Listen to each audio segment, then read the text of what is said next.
नमस्कार दोस्तों, स्वागत है आप सभी का अपने YouTube channel the brain education में। तो कैसे हैं आप सब? आई होप सब अच्छे होंगे और अपनी तैयारी को जो है कंटिन्यूटी में कर रहे होंगे। तो आप सभी को पता है कि हमने जो है सेट नंबर 3 स्टार्ट किया हुआ है, उसका हमारा जो है ये फर्स्ट पार्ट है ना। तो इसमें जो आपके 10 क्वेश्चन कंप्लीट हो चुके थे। तो आप सभी को ये क्लासेस कैसी लग रही हैं, सभी कमेंट करके ज़रूर से ज़रूर बताया करो। जैसे कि आप सभी को पता है, जो ये अपना चैनल है द ब्रेन एजुकेशन, ये जो है कभी भी इसका काम ख़त्म हो सकता है, ठीक है। तो आप जो है ना, हमारे एक चैनल है RWA विद अमित, ठीक है, RWA विद अमित सर। तो हम जो है डिस्क्रिप्शन में आपको लिंक भी दे देंगे, तो आप सभी है ना उस वाले चैनल को फॉलो कर लो, ठीक है, ताकि अगर इसमें कोई दिक्कत आ जाए तो वहाँ पे जो आपकी क्लासेस चलती रहें, रेगुलर बंद ना हो, ठीक है।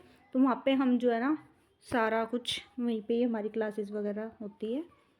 तो चलो ज़्यादा टाइम नहीं वेस्ट करेंगे आपका, चलो स्टार्ट करते हैं। हमने पिछली कक्षाओं में आप सभी को पता है 10 तक क्वेश्चन कर लिए थे। तो आज जो है हम कौन सा क्वेश्चन करेंगे? 11वां क्वेश्चन। साइमन कमीशन के अध्यक्ष कौन थे? तो साइमन कमीशन के अध्यक्ष कौन थे? Sir John Simon. कौन थे? Sir John Simon. Simon commission नवंबर 1927 में ब्रिटिश कंजर्वेटिव सरकार द्वारा नियुक्त 7 सांसदों का समूह था। साइमन कमीशन के अध्यक्ष पर जॉन साइमन थे एवं अध्यक्ष सहित इसमें कुल 7 सदस्य थे। कितने थे? 7 सदस्य। 1909 के भारत सरकार अधिनियम द्वारा उत्तरदायी सरकार की प्रगति की दिशा में किए गए कार्यों की समीक्षा करने के लिए इसे नियुक्त किया गया था। इनकी अध्यक्षता में भारतीय संवैधानिक आयोग या इंडियन स्टैच्यूटरी कमीशन को बहाल किया गया। इस कमीशन में ब्रिटेन के तीनों प्रमुख राजनीतिक दल कंजर्वेटिव, लिबरल और लेबर के प्रतिनिधि सम्मिलित किए गए थे, परंतु इसमें किसी भी भारतीय सदस्य का शामिल नहीं किया गया था।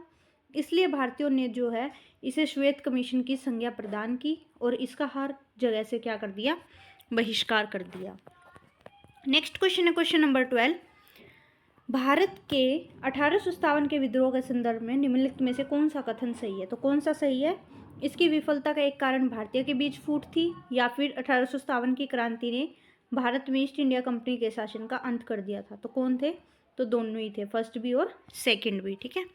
तो यह विद्रोह जो है संपूर्ण भारत में तेजी से फैला, किंतु समूची जनसंख्या में आंदोलित नहीं कर सका। इसका सबसे बड़ा कारण क्या था? संगठन का अभाव था। क्या था? संगठन का अभाव। इसकी विफलता का एक कारण भारतीयों के बीच फूट थी, अर्थात अधिकांश देशी नरेशों एवं सामंतों का राजभगत बने रहना। तीसरा क्या था? कि अधिकतर पटियाला, जींद, ग्वालियर, हैदराबाद, पंजाब और बंगाल जैसी रियासतों के राजाओं से विद्रोह का समर्थन नहीं प्राप्त हुआ। विद्रोहों ने अलग अलग उद्देश्य को लेकर विद्रोह किया था, जो निजी स्वार्थ से प्रेरित थे और विद्रोह के पास साधन सीमित थे। पांचवा क्या है? कुशल नेतृत्व का अभाव था, अर्थात बहादुर शाह वृद्धि और दुर्बल व्यक्ति था, जो एक कुशल नेतृत्व प्रदान में असमर्थ रहा। नेक्स्ट आपका 6th पॉइंट।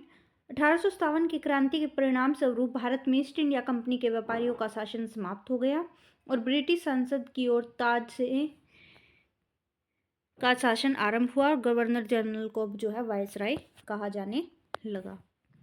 नेक्स्ट क्वेश्चन है क्वेश्चन नंबर 13। पूर्ण स्वतंत्रता प्राप्त करने का निर्णय भारतीय राष्ट्रीय कांग्रेस के निम्नलिखित में से किस अधिवेशन में किया गया था? तो किस में किया गया था? 1929 में। तो आप सभी को पता है कि दिसंबर 1929 के लाहौर अधिवेशन में जवाहरलाल नेहरू की अध्यक्षता में लिया गया था। जवाहरलाल नेहरू ने कहा कि हमारा एक ही लक्ष्य है, स्वाधीनता, अर्थात स्वाधीनता का अर्थ है पूर्ण स्वतंत्रता। इसी अधिवेशन में 26 जनवरी 1930 को जो है संपूर्ण देश में स्वतंत्रता दिवस मनाने की घोषणा की गई। कब? 26 जनवरी 1930 को। नेक्स्ट क्वेश्चन है 6 नवंबर 1924 को स्वराजवादियों और नो चेंजर्स के बीच संघर्ष का किसने समाप्त किया था? तो किसने किया था? महात्मा गांधी ने। तो महात्मा गांधी ने CR दास और मोतीलाल नेहरू के साथ एक संयुक्त बयान पर हस्ताक्षर करके स्वराजवादियों और नो चेंजर्स राजेंद्र प्रसाद और वल्लभ भाई पटेल के नेतृत्व में के बीच संघर्ष को समाप्त कर दिया। उन्होंने कहा कि सरकार और उनकी नीतियों के खिलाफ अपना विरोध दर्ज करने के लिए परिषदों का एक उपकरण के रूप में इस्तेमाल किया जाना चाहिए, जबकि नो चेंजर्स ने जो है काउंसिल एंट्री की वकालत की और देश में रचनात्मक कार्य पर ध्यान केंद्रित किया। दिसंबर 1924 में कांग्रेस के बेलगांव अधिवेशन में गांधी जी ने अध्यक्षता की तथा उन्होंने स्वराजवादियों को अपनी कार्यसमिति में बहुमत भी दिया। नेक्स्ट क्वेश्चन है क्वेश्चन नंबर 15। रूसी क्रांति के दौरान 9 जनवरी 1905 को एक पादरी फादर गोयन के नेतृत्व में श्रमिकों की भारी भीड़ की ओर बढ़ी। तो कौन था वो? Winter palace. कौन था? Winter palace.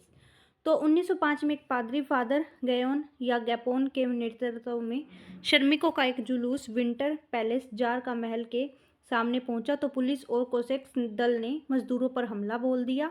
इस घटना में जो है 100 से ज़्यादा मजदूर मारे गए और लगभग 300 घायल हुए। तो इतिहास में इसी घटना को खूनी रविवार के नाम से जाना जाता है। 1905 की क्रांति की शुरुआत इसी घटना से हुई और रूस में हड़ताल होने लगी। इसी दौरान जार निकोलस द्वितीय ने एक निर्वाचित परम आदर्शित संसद या ड्यूमा के गठन पर सहमति दे दी। नेक्स्ट क्वेश्चन है क्वेश्चन नंबर 16। घटना वर्ष का निम्नलिखित में से कौन सा युग्म सही नहीं है? तो कौन सा सही नहीं है? साइमन कमीशन 1931 में, हाँ जी। बटलर कमीशन 1927, हाँ जी।